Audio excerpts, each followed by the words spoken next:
திருதராஷ்டிரர் மக்களோட விருப்பத்துக்காகவும் அமைச்சர்களோட விருப்பத்துக்காகவும் அவருக்கு பிடிக்கலனாலும் தருமரை அஸ்தினாபுரத்தோட இளவரசரா அறிவிச்சிடுறாரு. ஆனாலும் இது துரியோதனனுக்கும் சகுனிக்கும் சுத்தமா பிடிக்கல. இப்படியே போயிட்டு இருக்கும் போது ஒரு முறை அஸ்தினாபுரத்துக்கு உட்பட்ட காட்டுக்குள்ள இருக்கிற மக்கள் வந்து திருதராஷ்டிரரை பார்த்தாங்க. அவங்க, ராஜா, இந்த கோடை விழாக்கு நீங்க கண்டிப்பா வர்ணாவத் வரணும். வர்ணாவத் காட்டுக்குள்ள நாங்க எல்லா வருஷமும் சிறப்பா பண்டிகை கொண்டாடுவோம். இந்த முறை நீங்க இளவரசரோட வந்து இந்த விழாவை சிறப்பிக்கணும் அப்படின்னு சொல்றாங்க. இதை கேட்டுக்கிட்டே இந்த திருதராஷ்டிரன், நான் வரல, ஏன்னா எனக்கு இங்க நிறைய வேலை இருக்குது. இப்போதான் நாம தருமரை இளவரசரா வந்து அறிவிச்சிருக்கிறோம், அவரை அனுப்பி வைக்கிறேன், நீங்க போயிட்டு வாங்கன்னு அனுப்பிச்சு வச்சிட்டாரு. உடனே திருதராஷ்டிரர் தருமரையும் பாண்டவர்களையும் கூப்பிட்டு, நீங்க வர்ணாவத்து போயிட்டு கோடை விழாவில் மக்களோட மக்களாக கலந்து அந்த விழாவை சிறப்பிச்சுட்டு திரும்பி வாங்க அப்படின்னு சொல்லிடுறாரு. இதை கேட்ட பாண்டவர்கள் அதுக்கு ஒத்துக்கிறாங்க. இதை பார்த்துக்கிட்டே இருந்த சகுனியும் துரியோதனனும் அவங்க மனதுக்குள்ள ஒரு திட்டம் போடுறாங்க. காட்டுக்கு போற பாண்டவர்கள் திரும்பி வரக்கூடாது அப்படின்றது தான் அந்த திட்டம். அந்த திட்டத்தை செயல்படுத்துறதுக்காக அவங்க புரோச்சனன் அப்படின்னு சொல்லிட்டு ஒரு கட்டடம் கட்டுற ஒருத்தரை கூப்பிடுறாங்க. புரோச்சனன் வந்து சேர்றாரு. என்ன வேலை ஐயா அப்படின்னு கேட்கிறாரு. உடனே சகுனி சொல்றாரு, இங்க பாரு, இப்போ இன்னும் கொஞ்சம் மாதங்கள் கழிச்சு பாண்டவர்கள் கோடை விழாக்காக வர்ணாவத் வரப்போறாங்க. அவங்க தங்கறதுக்காக நீ ஒரு பெரிய மாளிகையை கட்டணும். அந்த மாளிகை எப்ப நெருப்பு பத்தினாலும் கொழுந்து விட்டு எரியணும். அந்த மாளிகைக்குள்ள இருக்கிற யாரும் தப்பிக்கவே கூடாது. அப்படிப்பட்ட ஒரு மாளிகையை கட்டணும், போய் கட்டு அப்படின்னு சொல்லிட்டு புரோச்சனனை அனுப்பிச்சிடுறாரு. வர்ணாவத் திரும்பி வந்த புரோச்சனன் ஒரு மெழுகாலேயே ஆன மாளிகையை கட்ட தொடங்குறான். இதுக்கு நடுப்புற விதுரரோட ஒற்றர்கள் காட்டுக்குள்ள இருந்து வந்து விதுரரை பார்த்து, ஐயா, ஏதோ ஒரு விஷயம் தப்பா இருக்குது அப்படின்னு சொல்றாங்க. விதுரர் கேட்கிறாரு, என்னாச்சு? ஐயா, காட்டுக்குள்ள ஒரு பெரிய மாளிகையை கட்டிக்கிட்டு இருக்காங்க. அந்த மாளிகையை சுத்தி கல்லோ மண்ணோ மற்றபடி கட்டடம் செய்யறதுக்கான எந்த ஒரு பொருட்களும் இல்லை. அந்த மாளிகையை சுற்றி எப்பவுமே மெழுகு, எண்ணெய், தேங்காய் நார் இது மாதிரியான பொருட்கள் மட்டும்தான் இருக்குது. இது எங்களுக்கு ரொம்ப சந்தேகத்தை கொடுக்குது அப்படின்னு சொன்னாங்க. இதை பற்றி யோசிக்கிட்ட அந்த விதுரர், சரி நீங்கள் போங்க, அங்கே என்ன நடக்குதுன்னு பார்த்து எனக்கு அவ்வப்போது சொல்லிக்கிட்டே இருங்கன்னு சொல்லி அமுச்சு வச்சிடுறார். கொஞ்ச நேரம் யோசித்த விதுரர், இதில் ஏதோ சதி இருக்குது, என்னதான் நடக்குதுன்னு பார்க்கலாம் அப்படின்ட்டு அமைதியாக இருந்துட்டாரு. காட்டுக்கு புறப்படுற நாளும் வந்துடுச்சு. அந்த நேரம் பார்த்து சகுனியும் துரியோதனனும் பாண்டவர்களை கூப்பிட்டு, உங்கள் அம்மா குந்தி தேவியும் இங்கே தான் இருக்கிறாங்க எப்பவுமே, இந்த விழாக்கு அவங்களையும் கூப்பிட்டுட்டு போங்க, மக்கள் ரொம்பவும் சந்தோஷப்படுவாங்க. ஏன்னா அந்த மக்கள் உங்களோட அப்பா பாண்டுவை ரொம்ப நேசித்தவங்க. குந்தி தேவி அங்கே வந்தாங்கன்னா அது அவங்களுக்கு ஒரு பெரிய கௌரவமாக இருக்கும்னு சொல்கிறாங்க. இதை கேட்ட பாண்டவர்கள் இது சரியான ஒரு யோசனை தான் சொல்லிட்டு குந்தி தேவியும் கூப்பிட்டு கிளம்புறதுக்காக தயாராகிறாங்க. இவங்க காட்டுக்கு போகிறத கேள்விப்பட்ட விதுரர் அவங்கள பார்க்கறதுக்காக அரண்மனைக்கு வராரு. ஆனால் சகுனியும் துரியோதனனும் என்னென்னவோ பேசி அவரை தருமரை சந்திக்க விடாமல் அனுப்பி வச்சிடுறாங்க. இது 2-3 தடவை நடந்த பிறகு விதுரரால் பாண்டவர்களை சந்திக்கவே முடியலை. அன்னைக்கு காட்டுக்கு கிளம்ப வேண்டிய நேரம் வந்துடுச்சு. பாண்டவர்கள் எல்லாருக்கிட்டையும் சொல்லிட்டு காட்டுக்கு கிளம்ப தயாராகிறாங்க. அப்போ அரண்மனையோட காவலாளி தருமர்கிட்ட, ஐயா, உங்களை பார்க்க விதுரர் 2 தடவை 3 தடவைக்கு மேலே வந்துட்டாரு, எதுக்கும் அவரை ஒரு தடவை நீங்கள் போய் பார்த்துட்டு என்னன்னு சொல்லிட்டு கேட்டுக்கிட்டு போங்க அப்படின்னு சொல்லிடுறார். இதை கேட்ட தருமர் விதுரரை பார்க்கறதுக்காக அவரோட வீடு தேடி போறார். பின்னாடியே சகுனியும் துரியோதனனும் இவங்களை எப்படியும் பேச விடக்கூடாதுன்னு சொல்லிட்டு கூடவே போறாங்க. அப்போ விதுரர் வந்து தருமரை பார்த்த உடனே, தர்மா, நான் உங்ககிட்ட ஒரு விஷயத்த சொல்லணும் அப்படின்னு சொல்லிட்டு சத்தமா ஆரம்பிக்கிறார். உடனே துரியோதனனும் சகுனியும் அங்க வந்து நிக்கிறாங்க. அவங்க நிக்கிறத பார்த்த உடனே விதுரர், என்னவோ பிரச்சனை இங்க, இவங்கள வச்சுக்கிட்டு நம்ம பேச முடியாதுன்னு சொல்லிட்டு பேச்ச மாத்துறாரு. தர்மர் கேட்கிறாரு, சொல்லுங்க சித்தப்பா என்ன விஷயம் அப்படின்னு சொல்றாரு. விதுரர் சொல்றாரு, தர்மா நீ பெரிய அறிவாளின்னு எனக்கு தெரியும். நீ காட்டுக்கு கிளம்புறதுக்கு முன்னாடி உனக்கு ஒரு பரீட்சை வைக்கிறேன் அப்படின்னாரு. சொல்லுங்க சித்தப்பா அப்படின்னு தர்மர் சொன்ன உடனே விதுரர், தர்மா காட்டுக்குள்ள பெரிய தீ வந்துடுச்சு, காடே பத்தி எரியுது. அப்போ யார் மட்டும் தப்பிப்பாங்க? இதுக்கான விடைய உன்னால சொல்ல முடியுமா அப்படின்னு கேட்கிறாரு. தருமர் கொஞ்ச நேரம் யோசிச்சுட்டு, சித்தப்பா காட்டுக்குள்ள இருக்கிற எல்லா விலங்குகளும் அழிஞ்சு போயிடும், மரம் செடி கொடி எல்லாமே அழிஞ்சு போயிடும். ஆனா பூமிக்கு அடியில வள தோண்டி இருக்கிற எலி மட்டும் இந்த காட்டுத்தீலேருந்து தப்பிச்சிரும் அப்படின்னு சொல்றார். இதை கேட்ட உடனே விதுரர் சந்தோஷமாயி, தர்மா நான் வச்ச தேர்வுல நீ தேர்வு அடைஞ்சிட்ட, இதுக்கு மேல நீ தைரியமா காட்டுக்கு போகலாம், என்னோட வாழ்த்துக்கள் அப்படின்னு சொல்லி அனுப்பிச்சு வச்சிடுறாரு. இதை கேட்டுக்கிட்டே இந்த துரியோதனனுக்கும் சகுனிக்கும் ரொம்ப சந்தோஷம். ஆஹா, இந்த விதுரருக்கு ஏதோ விஷயம் தெரிஞ்சு தருமரையும் பாண்டவர்களையும் எச்சரிக்கை பண்றதுக்காக தான் வந்து கூப்பிட்டுருக்காருன்னு நினைச்சோம். இவர் ஏதோ ஒரு தேர்வு தானே வச்சிருக்கிறாரு, சரி நமக்கு எந்த பிரச்சனையும் இல்லைன்னு சொல்லிட்டு அவங்களும் திரும்பி வந்துடுறாங்க. தருமர் அவரோட தம்பிகளையும் குந்தி தேவியையும் கூப்பிட்டுக்கிட்டு காட்டுக்கு கிளம்புறாரு. காட்டுக்குள்ள போயிட்டே இருக்காங்க. இரவு நேரம் ஆயிடுது. அப்ப குந்தி தேவி சொல்றாங்க, இங்க பாருங்க இரவு ஆயிடுச்சு, இதுக்கு மேல காட்டுக்குள்ள போக வேண்டாம், இங்க ஒரு முகாம் அமைச்சு இங்கேயே தங்கிடுவோம் அப்படின்னு சொல்றாங்க. இதை கேட்ட உடனே அங்க ஒரு முகாம் அமைச்சு அங்க கொஞ்சம் நெருப்பு பத்த வச்சுட்டு 5 சகோதரர்களும் குந்தி தேவியும் உட்கார்ந்துட்டு இருக்காங்க. அப்போ தருமர் கொஞ்ச தூரம் அப்படியே நடந்து போயிட்டே இருக்கார். ரொம்ப நேரம் யோசிக்கிறார்.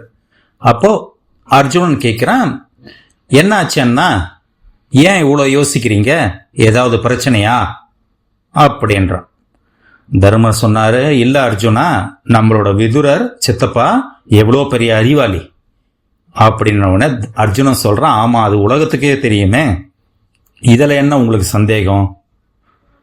தர்மர் சொல்றாரு, அதுலதான் ஒரு சந்தேகம், என்னை பார்க்கறதுக்காக அவரு 3 தடவைக்கு மேல அரண்மனைக்கு வந்திருக்கிறாரு, என்ன பார்க்க முடியல. நான் அவரை பார்க்கும்போது அவர் என்ன ஒரே ஒரு கேள்வி தான் கேட்டாரு. அந்த கேள்வி அந்த சூழ்நிலைக்கு பொருத்தம் இல்லாதது. என்ன கேள்வி நான் கேட்டாரு அப்படின்னு கேட்டார். வேற ஒன்றும் இல்லை, காட்டுல நெருப்பு பத்திக்கும் போது எந்த ஒரே ஒரு விலங்கு தப்பிக்கும்னு சொல்லிட்டு கேட்டாரு. நான் அதுக்கான பதில சொன்னேன். இவ்வளோ பெரிய அறிவாளியான விதுரர் இந்த கேள்வியை கேட்கறதுக்காகவா என்னை பார்க்க வந்திருப்பாரு? அவரு நம்மள ஏதோ சொல்லி எச்சரிக்கை பண்றதுக்காகத்தான் பார்க்க வந்திருக்கிறாரு. சூழ்நிலை சந்தர்ப்பத்தால அவரால என்ன சந்திச்சு முழுமையா பேச முடியல, அதுக்காகத்தான் இப்படி ஒரு குறிப்பை கொடுத்திருக்காரு நான் நினைக்கிறேன் அப்படின்னு சொன்னார். இதை கேட்டுக்கிட்டே இருந்த அர்ஜுனா, ஆமா அண்ணா நீங்க சொல்றது சரிதான், நாம காட்டுக்குள்ள அரண்மனைக்கு போன பிறகு 5 பேரும் ஒரே நேரத்துல தூங்கக்கூடாது, இரவு முழுவதும் யாராவது ஒருத்தர் தூங்காம காவலுக்கு இருக்கணும், வேற என்ன நடக்குதுன்னு சொல்லிட்டு நாம அங்க பாத்துக்கிடலாம், நீங்க அமைதியா இருங்க அப்படின்னு சொல்லிட்டார். மறுநாள் காலையில எல்லாரும் எழுந்து குந்தி தேவியோட பாண்டவர்கள் நேரா வர்ணாவதம் நாட்டுக்கு அடைஞ்சிட்டாங்க. வர்ணாவதம் காட்டுக்குள்ள மக்கள் எல்லாம் ரொம்ப சந்தோஷமா அவங்கள வரவேற்றாங்க. அப்போ நேரா அவங்கள சிவம் அப்படின்னு புதுசா கட்டி இருக்கிற அந்த மாளிகைக்குள்ள கூப்பிட்டு போறாங்க.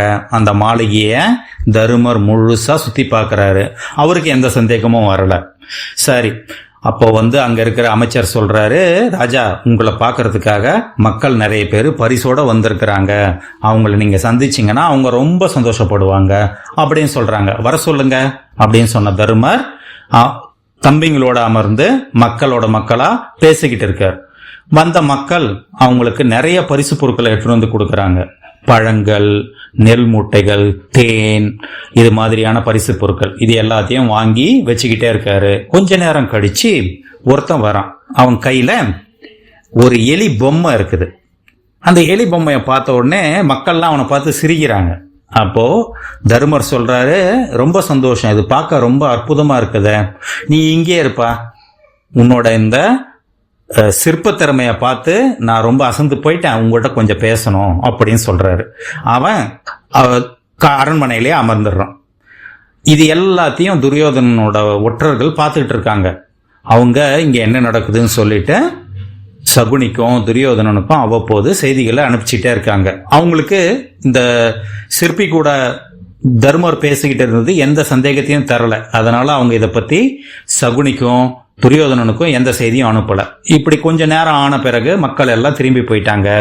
தருமர் அந்த சிற்பியை தனியா கூப்பிட்டாரு. உண்மையை சொல்லு, உன்னை விதுரர் தானே அனுப்பிச்சாரு அப்படின்னு. ஆமாங்க ஐயா, என்னை விதுரர் தான் அனுப்பிச்சாரு. நீ இந்த எலி பொம்மையை எடுத்துட்டு போ, அவங்களுக்கு அடையாளம் தெரியும்னு சொன்னாரு. அதுக்கேற்ற மாதிரி நீங்க என்ன அடையாளம் கண்டுக்கிட்டீங்க. விதுரர் உங்ககிட்ட ஒரு விஷயத்த சொல்லி அனுப்பிச்சிருக்கிறாரு. என்னன்னா, இந்த அரண்மனை முழுவதுமே எளிதில் தீப்பற்றக்கூடிய பொருட்களை வச்சு பண்ணிருக்கிறாங்க. இந்த அரண்மனை எப்ப வேணும்னாலும் கொழுந்து விட்டு எரியும். அதுல இருந்து தப்பிக்கிறதுக்காக என்ன ஒரு சுரங்கம் தயார் பண்ண சொல்லி அனுப்பிச்சிருக்கிறாரு. நான் இந்த வேலையை இன்னைக்கு ஆரம்பிக்கிறேன். அந்த வேலை முடிகிறதுக்கு குறைந்தது 1 மாதங்கள் ஆகும் அப்படின்னு சொல்றாரு. உடனே தர்மர் சொல்றாரு, சரி நீ போய் அந்த வேலையை செய், நானும் என்னோட தம்பிகளும் உனக்கு பாதுகாப்பா இருப்போம் அப்படின்னு சொல்லி அனுப்பிச்சு வச்சிடுறாரு. அனுப்பிச்சு வச்ச பிறகு தருமர் தம்பிகளை கூப்பிட்டு, இங்க பாருங்க, நாம சந்தேகப்பட்டது உறுதியாயிடுச்சு. இன்னைக்கு விதுரர் சித்தப்பா ஒரு சுரங்கம் தோன்றவனை அமைச்சிருக்கிறாரு. அவன் சுரங்கம் தோண்ட போயிருக்கான். இன்னையில இருந்து ஒவ்வொரு நாள் இரவும் யாராவது ஒருத்தர் முடிச்சுட்டே இருக்கணும். அதுவும் இல்லாம இந்த அரண்மனைய கட்டண புரோச்சனை யாராவது ஒருத்தர் வேவு பார்த்துக்கிட்டே இருக்கணும். அவனோட திட்டம் என்னன்றது நமக்கு தெரியணும் அப்படின்னு சொல்லிடுறார். அன்னையில இருந்து ஒவ்வொரு நாளும் பாண்டவர்கள்ல ஒருத்தர் காவலுக்கு இருப்பாங்க. அவங்க அரண்மனைய சுத்தி சுத்தி வருவாங்க இரவு நேரத்துல. இது புரோச்சனனுக்கும் பெருசா சந்தேகத்தை கொடுக்கல. அவருங்க ஏதோ அரண்மனையை சுத்தி பார்த்துட்டு இருக்காங்கன்னு சொல்லிட்டு விட்டுட்டான். இப்படி இருக்கும்போது ஒரு நாள் சகாதேவன் இது மாதிரியான காவல் பணியில இருக்கும்போது அவனோட காதுல புரோச்சனன் பேசிக்கிட்டு இருந்தது கேட்டுச்சு. புரோச்சனன் அவனோட மனைவி கிட்ட சொல்லிக்கிட்டு இருக்கான், இங்க பாரு, நாளைக்கு நான் ஊருக்குள்ள இருந்து 4-5 பேரை கூப்பிட்டுட்டு வரேன். அவங்க இங்கேயே தங்கட்டும். நாளைக்கு மறுநாள் அமாவாசை இரவு அன்னைக்கு இந்த அரண்மனையை நம்ம கொளுத்திடுவோம் அப்படின்னு சொல்லிட்டு இருக்கான். இதை கேட்ட உடனே சகாதேவன் நேரா தருமர் கிட்ட சொல்லிட்டான். தருமர் சொன்னாரு, சரி, அவர் யாரை கூப்பிட்டுட்டு வர்றாரோ வரட்டும். அவங்க அமாவாசை அன்னைக்கு தானே இதை கொளுத்த போறாங்க. நாம அமாவாசைக்கு முன்னாடி ஒரு நாள், அதாவது நாளையே இந்த மொத்த அரண்மனையையும் கொளுத்திட்டு தப்பிச்சு போயிடலாம் அப்படின்னு சொல்லிட்டு முடிவு பண்றாங்க. உடனே அந்த சுரங்கம் தோன்றவரை கூப்பிட்டு, எந்த அளவுக்கு சுரங்கம் தோண்டி இருக்கிறீங்க அப்படின்னு சொன்ன உடனே, இது முடிஞ்சிடுச்சு ஐயா, நாளைக்கு காலையில இந்த வேலையை முடிஞ்சிரும். நான் சுரங்கம் தோண்டிட்டு அப்படியே அந்த சுரங்கம் வழியாவே காட்டுக்குள்ள போயிடுவேன் அப்படின்னு சொல்றாரு அவர். சரி, ரொம்ப நன்றின்னு சொல்லிட்டு அவரை அனுப்பிச்சு வச்சுட்டு தருமர் சொல்றாரு, இங்க பாருங்க, நீங்க எல்லாரும் நாளைக்கு தயாரா இருங்க. நாளைக்கு இரவு சூரியன் மறைஞ்ச பிறகு ஒரு 2 மணி நேரம் கழிச்சு நாம இந்த வேலையை செய்யலாம் அப்படின்னு சொல்லிடுறார். மறுநாளும் வருது.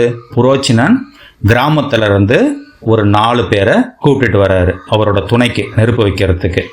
புரோச்சனன் வந்திருக்கிற 4 பேர், புரோச்சனனோட மனைவி எல்லாரும் நல்லா சாப்பிட்டுட்டு அன்னைக்கு இரவு தூங்கிடுறாங்க. அப்போ பீமன் என்ன பண்றான், நிறைய நெருப்புகளை எடுத்துட்டு அரண்மனை ஃபுல்லா தூவி விடுறான். அரண்மனையே கொழுந்து விட்டு எரியுது. அரண்மனைக்கு பக்கத்துல இருந்த வீட்டுல புரோச்சனன், கிராமத்து ஆட்கள் 4 பேரு, புரோச்சனனோட மனைவி, இவங்க மொத்தம் 6 பேரும் அங்க தங்கி இருக்கிறாங்க. அரண்மனை கொழுந்து விட்டு எரிஞ்சதுல புரோச்சனனோட வீடு முழுசா எரிஞ்சு போச்சு. அதெல்லாம் அவங்க 6 பேரும் இறந்துட்டாங்க. அரண்மனை எரியும் போதே பாண்டவர்களும் குந்தி தேவியும் தோண்டி வச்சிருக்கிற சுரங்கம் வழியா வெளியே காட்டுக்குள்ள வந்துட்டாங்க. மறுநாள் காலையில அரண்மனை ஃபுல்லா எரிஞ்சிருக்குது. இந்த 6 பேர் இறந்து கிடக்குறாங்க. அதை பார்த்த உடனே மக்கள் எல்லாம் பாண்டவர்கள் தான் இறந்துட்டாங்க, பாண்டவர்களும் குந்தி தேவியும் இறந்துட்டாங்கன்னு சொல்லிட்டு அழ ஆரம்பிச்சிட்டாங்க. இந்த விஷயம் அஸ்தினாபுரத்தை எட்டுச்சு. அங்க பீஷ்மர் ரொம்ப கவலையா இருந்துட்டார். என்ன ஆச்சு இது, எப்படி இது மாதிரி ஆச்சு, நம்மளோட இளவரசர்களும் குந்தி தேவியும் நெருப்புல இறந்துட்டாங்களேன்னு சொல்லிட்டு அழ ஆரம்பிச்சிட்டாரு. திருதராஷ்டிரனுக்கும் சகுனிக்கும் ரொம்ப ரொம்ப சந்தோஷம். நாம போட்ட திட்டம் மிகவும் வெற்றிகரமாக நடந்துடுச்சு அப்படி சொல்லிட்டு சந்தோஷப்பட்டாங்க. அந்த நேரத்தில் விதுரர் வந்து பீஷ்மர் கிட்ட தனியாக, நீங்கள் கவலைப்படாதீங்க, நான் ஏற்கனவே அவங்க தப்புறதுக்கான வழிகளை தயார் பண்ணிட்டேன். இந்நேரம் அவங்க தப்பியிருப்பாங்க. கண்டிப்பாக இறந்தது பாண்டவர்களோ குந்தி தேவியோ கிடையாது. அவங்க இந்நேரம் காட்டை ஒட்டி இருக்கிற ஏதோ ஒரு கிராமத்தில் இருக்கிறாங்க. சந்தர்ப்ப சூழ்நிலை வரும்போது அவங்கள மறுபடியும் நான் அஸ்தினாபுரத்துக்கு கூப்பிட்டுட்டு வரேன் அப்படின்னு சொன்னார். அப்போதான் பீஷ்மருக்கு நிம்மதியாச்சு. இது போன்ற நல்ல கதைகள் மற்றும் விடுகதைகளை கேட்க தொடர்ந்து சப்ஸ்கிரைப் பண்ணுங்க. அருமையான கதைகள் சேனலை மறக்காம லைக் பண்ணிடுங்க. கூடவே உங்க ஃப்ரெண்ட்ஸ் அண்ட் ரிலேட்டிவ்ஸ்க்கும் ஷேர் பண்ணுங்க. பக்கத்துல இருக்க பெல் ஐக்கான் பட்டனையும் பிரஸ் பண்ணிடுங்க. நன்றி, வணக்கம்.